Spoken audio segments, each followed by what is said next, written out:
আজকে অনেক ভোরে ঘুম থেকে উঠেছি, উঠে এই যে রেডি হয়ে স্নান করে ঘরের পুজোটা দিয়ে বেরিয়ে পড়েছি জঙ্গলের রাস্তা ধরে। তার আগে আপনারা সবাই কেমন আছেন? আশা করি যে যেখান থেকে দেখছেন ভালো আছেন, সুস্থ আছেন। এই যে আমরা জঙ্গলের রাস্তা ধরে কোথায় যাচ্ছি? অ্যাকচুয়ালি আমিও এই রাস্তায় নতুন, আমি আগে এই রাস্তায় কখনোই আসিনি, আজকেই প্রথম যাচ্ছি। তো আজকে প্রথম যাচ্ছি যেহেতু নিশ্চয়ই কোনো কারণেই যাচ্ছি। হ্যাঁ, অবশ্যই একটা কারণ আছে, সেটা হলো আজকে শ্রাবণ মাসের শেষ সোমবার, তাই জন্য বাবার মাথায় জল ঢালতে এই যে এখানটায় এসছি। এটা হচ্ছে কুলগাছি। তো এখানে এই যে একটা পুকুর মতো, পুকুরটা অনেকটাই ডিপ ছিল, তার উপরেই মন্দিরটা। খুবই সুন্দর একটা জায়গা, আমি ফার্স্ট টাইম এসে আমার ভীষণ ভালো লেগেছে। তো এসে একটা ভালো একটা প্রাপ্তি হয়ে গেছে যে এখানটায় ব্রাহ্মণ ছিল। অন্যান্য সময় সাধারণত থাকে না, তো আজকে হয়তো শ্রাবণ মাস বলেই ছিল, আর অনেক লোকজনও ছিল। আর আমরা আসছিলাম তখন হালকাই ছিল, আমরা যখন পুজো দিয়ে বেরিয়ে আসলাম প্রচুর ভিড় হয়ে গেছিলো ওখানটায়।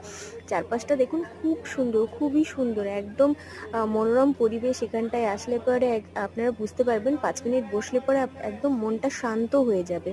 তো এই যে আমাদের পুজো টুজো দেওয়া হয়ে গেছে, ব্রাহ্মণী আমাদের পুজোটা দিয়ে দিল, মানে মন্ত্র পড়িয়ে পুজোটা দিয়ে দিল। ভীষণ ভালোভাবে পুজোটা দিলাম, আর বাবার দর্শনও খুব ভালোভাবে হলো। তো মন্দিরটা তো আমার ভীষণ ভালো লেগেছে, আপনারাও দেখুন, আপনাদের খুব ভালো লাগবে। আর যদি সম্ভব হয় একবার এসে ঘুরে যাবেন এখান থেকে। তো চলুন এবার বাড়ি ফিরি, পুজো টুর দেওয়া হয়ে গেছে, এখন বেশি বাজে না, 8টা মতো বাজে, তো বাড়ি ফিরি। তো আজকের মতো এই পর্যন্ত। আপনারা ভালো থাকবেন, সুস্থ থাকবেন, নিজের খেয়াল রাখবেন। আর আপনারা কোথায় কোথায় কে কে পুজো দিতে গেছেন অবশ্যই জানাবেন। টাটা।